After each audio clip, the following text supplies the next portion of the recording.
honored to be here. We are actually very honored to be here. Me and my colleague, Ms. Lane, Ms. Jenkins, Mr. Schmidt, and Mr. Sabah are here to share with you our experiences that we have in our school. And please, if you need any clarification in Arabic, don't hesitate to ask our colleague, Mr. Sabah, to come to you while you're doing the tasks and explain for you if you need any further explanation.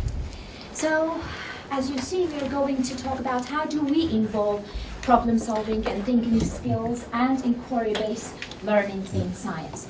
So to start, I'm just going to have a very quick look at what we think inquiry science is about. Of course, we want our kids not to have only their hands on, but their minds on. Sometimes we make them just to have their minds on, not their hands on. So we want them to be at the same time.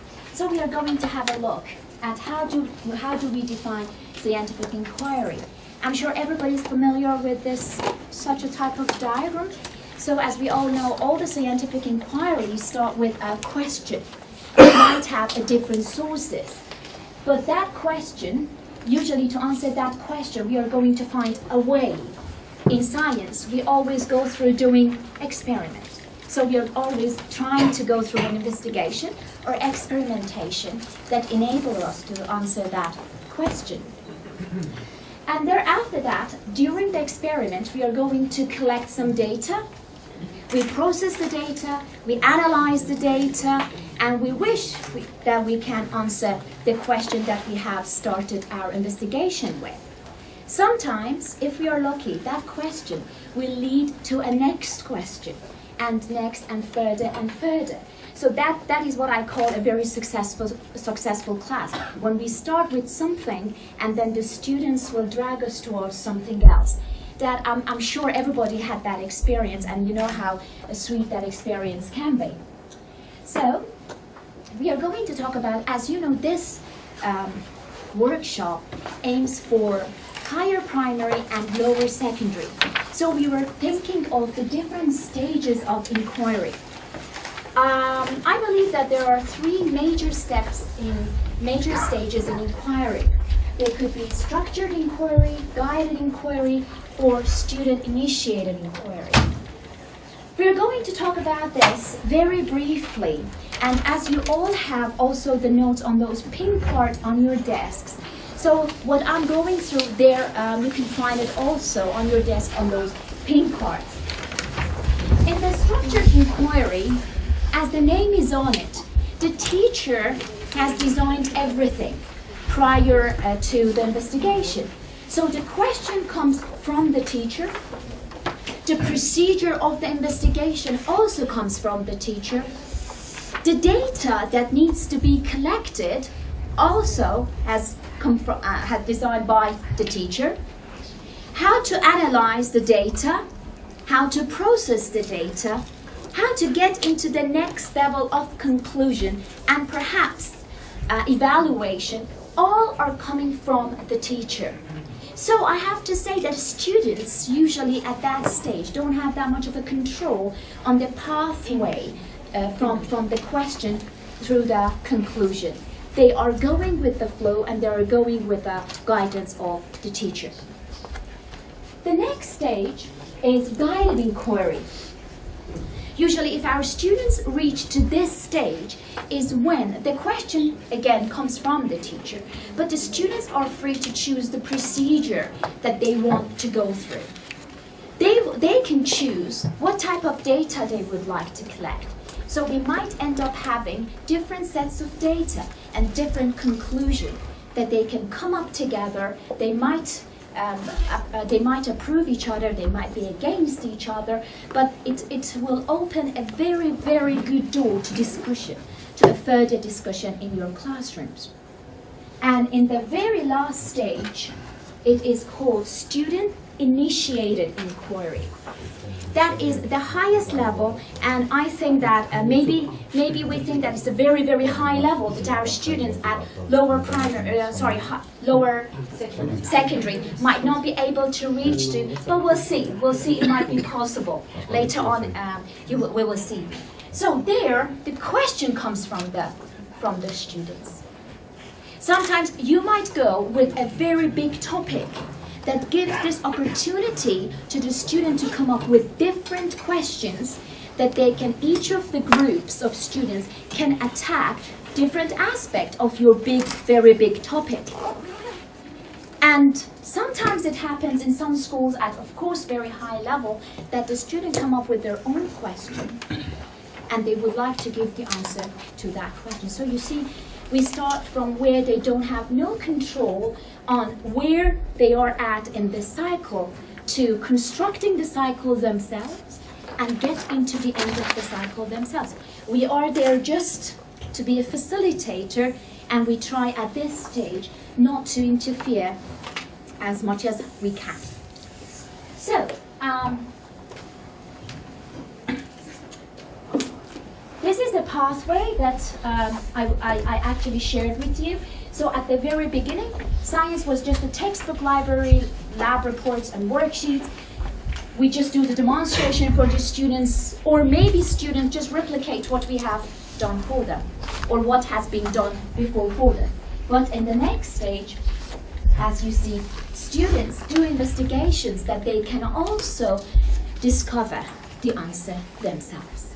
So that is the guided one, where you are there as a guide, rather than as a person who dictates everything to them of how to do the investigation and how to reach to conclusion.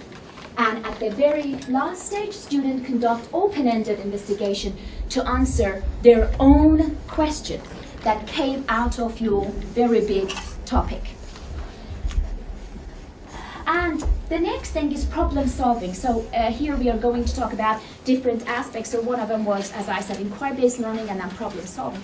Actually, I believe that it is kind of the same as what we said about inquiry-based learning.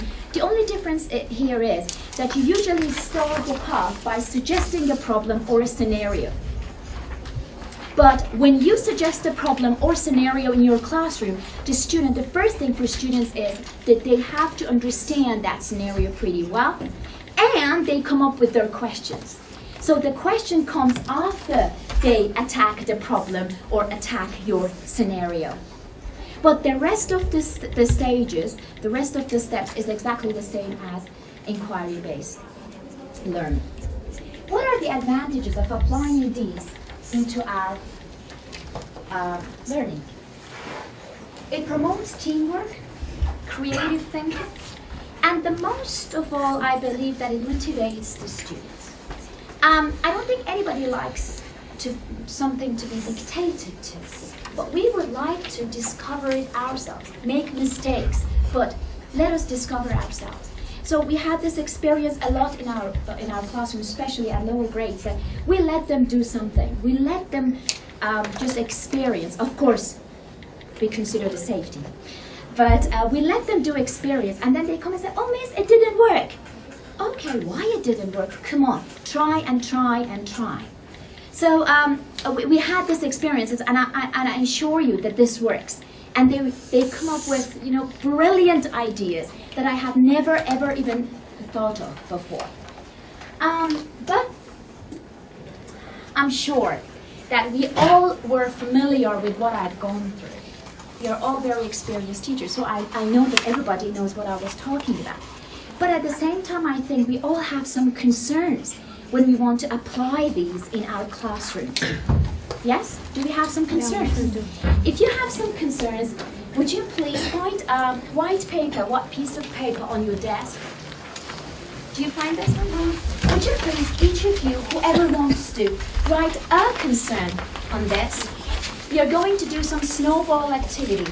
Would you please, after you wrote it, just crunch it and then throw it, not at me, but towards toward this part of the room. And then we're going to talk about your concerns and see if we have some answers to your concerns, or if you guys have some answers to your concerns. So would you please do that now? Thank you. You have a green team, you will have one task. If you are an amber team or an orange team, you have a different task. And if it's red, you will have a third task. They're basically at 3 different levels of inquiry. Okay? So in your team, you will be responsible for looking at one of those levels. Okay? You may have that task. Or number 2, heartbreak and heartburn. Or number 3, factors-affecting heartburn. And what we're asking you to do is over the next 10 minutes to look at the questions at the back of the pink sheet and to use the big sheet that you have in front of you in your team to brainstorm your ideas about the task, who it is geared towards, and what skills you think the students will be involved in when they're completing the task. Okay? Now the numbers that you have, 1, 2, 3, and 4. Okay? They have the number of each of us. 4 people. There are 4. Okay, 1 is 10 people. task. If I can have your attention, please, is the scribe. You're going to be responsible for writing on the brainstorm diagram, okay, on the big sheet of paper. Number 3, spokesperson. So at the end, we're going to get you in your teams to wrap up what you've learned from this task. And the spokesperson will be the person that's going to stand up for your team and tell us what you've actually learned. Okay, and number 4 is the facilitator. And whatever you want to contribute to the team, also Mr. Sabah will help you to contribute to the team. Is that okay? That's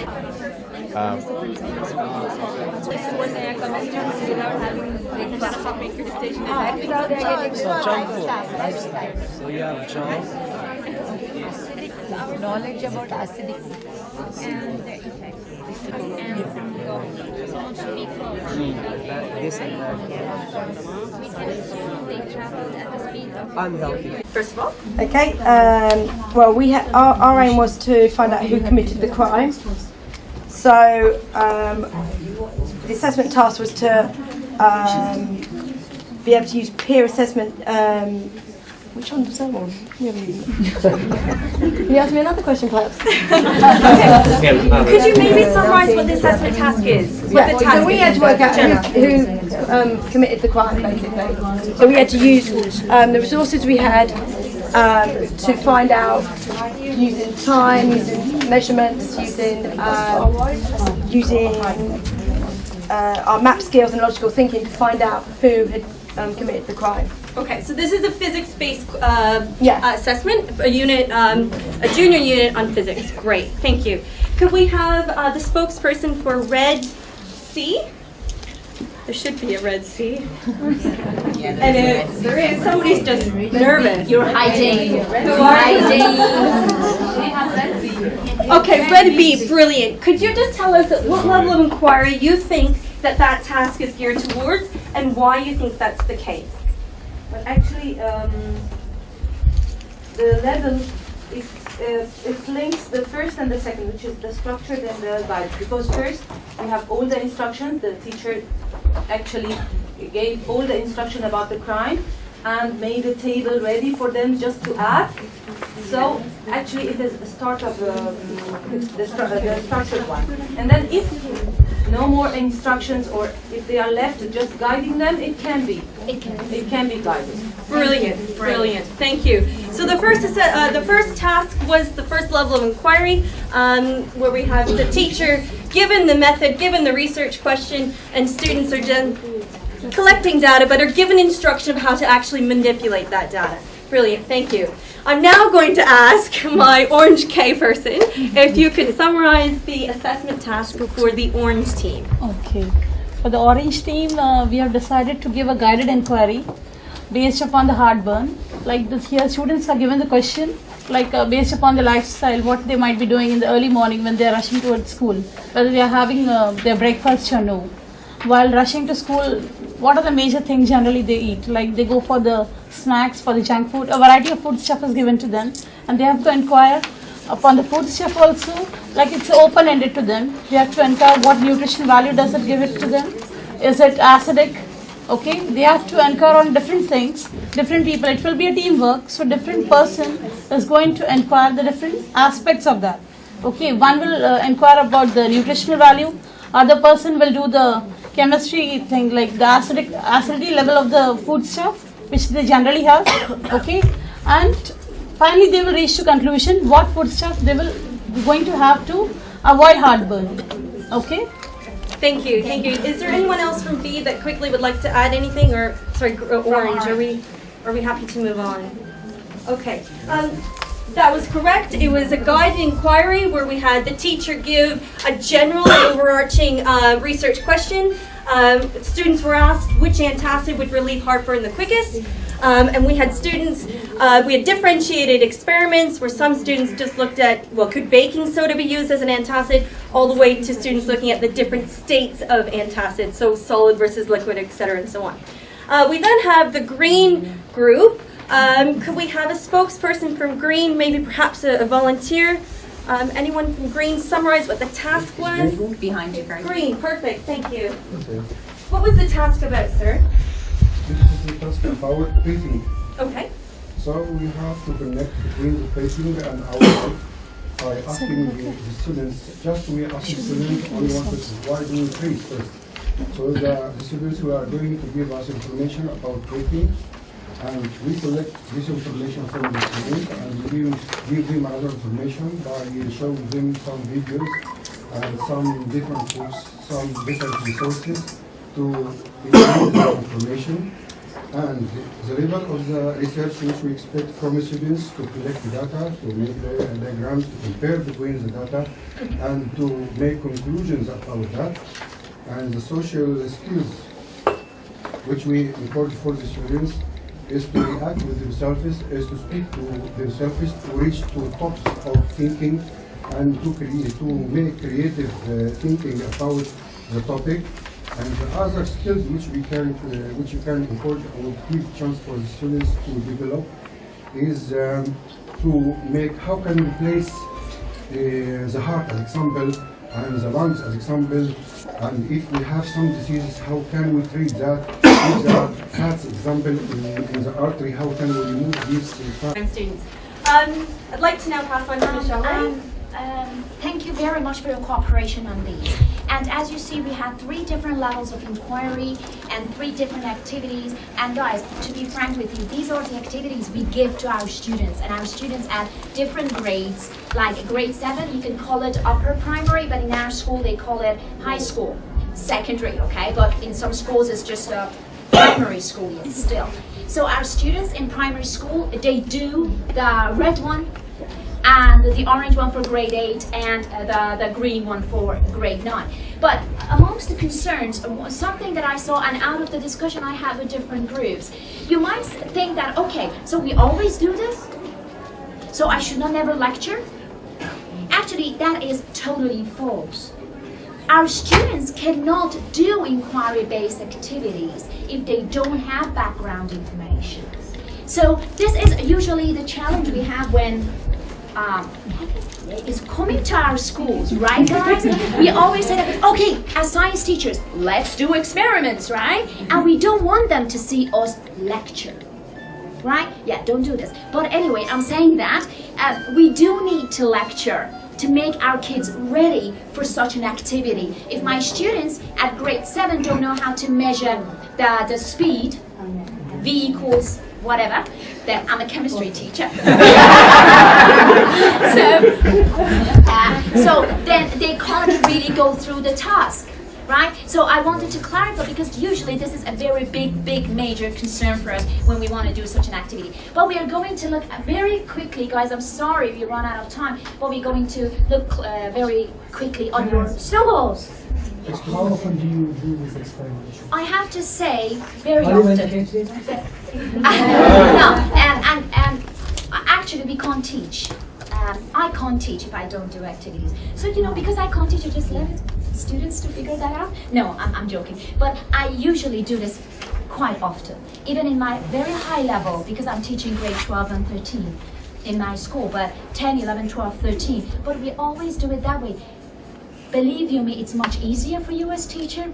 It's much more efficient for students, and they learn and they retain what they have learned. I promise you. I know it's challenging at the beginning. Let's look at your challenges and then see if we can be a help, or you can be a help for each other. In the junior grades, every unit we tackle something on an investigative level, so that every unit they will be assessed on their skills. So we give them opportunity to develop those skills throughout the year. Some of the questions on the snowballs, I think this one ties in with what we've just mentioned. What do you as a teacher do in a particular science topic if the topic is very academic? Well, I think that's exactly, you don't do it. So you don't do the investigation. If it doesn't lend itself to investigation, don't try and force investigation onto a topic that doesn't lend itself. Then this is very real, where we've got kids that are naughty or disruptive, who don't want to contribute to the lesson, like somebody who sent a snowball with nothing written on it.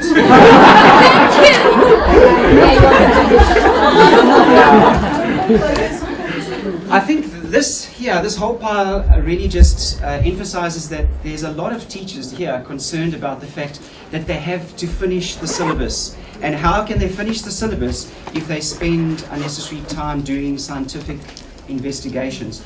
And I think that we as science teachers have to strike that balance. We cannot teach science in a classroom where there isn't activity and self-discovery and learning.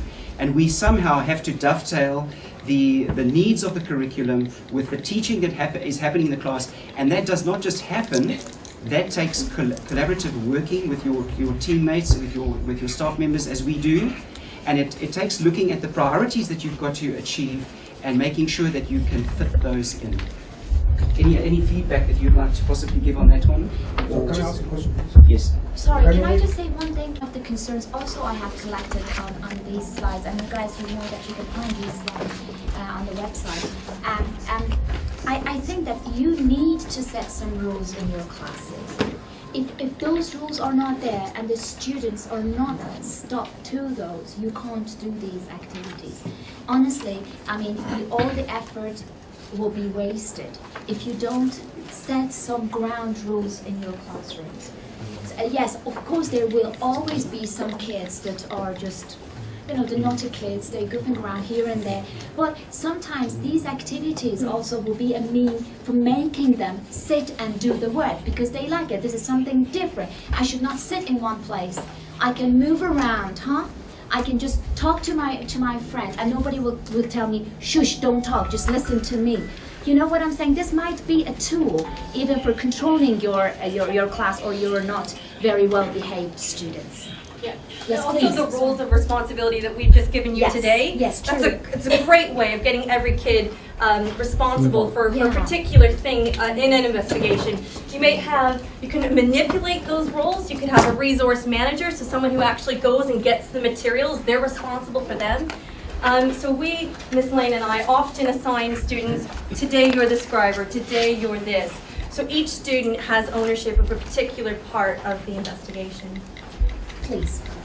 You apply this in all the syllabus of science. Can you apply in each line of the And that was- about the environment? Yes, that was actually the discussion with that gentleman that I had.